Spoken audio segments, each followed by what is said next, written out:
Hello Assassins! Today we're going to be talking about enhancing tools in Assassin's Creed Mirage. As you can see, there are 6 tools, including the torch, which is not enhanceable or modifiable. So today, this first video, we're going to talk about the throwing knives. So you'll be able to see that there's 3 different tiers. You have to collect resources throughout the map, iron ingots, wood or cloth, I'm not sure, and then cogs. And so if we unlock this first tier, which is 20, 35, and 15 materials, we'll unlock tier 1. And so then in tier 1 we have the extra capacity, which increases your throwing knives collection from 4 to 6. We have extended range, which increases the distance you can throw it. Both of those are great utility upgrades. And the last one is sharp blade. This increases how much damage the throwing knives does by 50%. So comparing that to getting the extra 2 throwing knives, I actually think it is better, especially if we consider late game. Being able to just take out a target with a single knife could be really valuable instead of having to spend 2 knives on it. And especially if you consider cost for the Durhams, it could really be beneficial. So that's where I'm thinking for late game wise, especially because I'm going to be trying to get that 100% synchronization. Extended range could be useful if you're finding that you need that extra range often, and maybe that's the difference to making sure you have a really good mission. But in this video clip from the launch showcase, they do select the extra throwing knives just for that utility.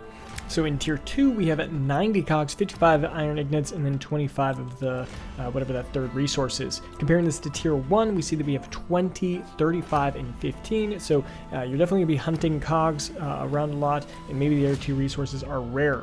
Moving on to the tier 2s, and we start off with the poison tip. So this is going to be a damage over time. I think this could be really useful. I don't know if it'll stack, so if you have multiple throwing knives hitting the same target, does the poison stack? Probably not, but the damage, once again, it might scale. So this could be a really quick way to chunk some people down. Next one is heavy blade. It staggers the enemies when hit. This could also be really powerful. Let's say you stagger an enemy and then you can go up and assassinate them. Could be an easy way to move through the enemies. And last, we have the light blade of the tier 2s. This is a charge up, and then you can throw it. It increases the range and damage, so has 2 of the upgrades from the tier 1. But personally, I think I'm going to go with poison. I think that if that does scale with damage, that could do a lot of damage. And I'm not sure what the range increases or damage, but obviously I'll try and play around with both and give you guys feedback once I get in the game.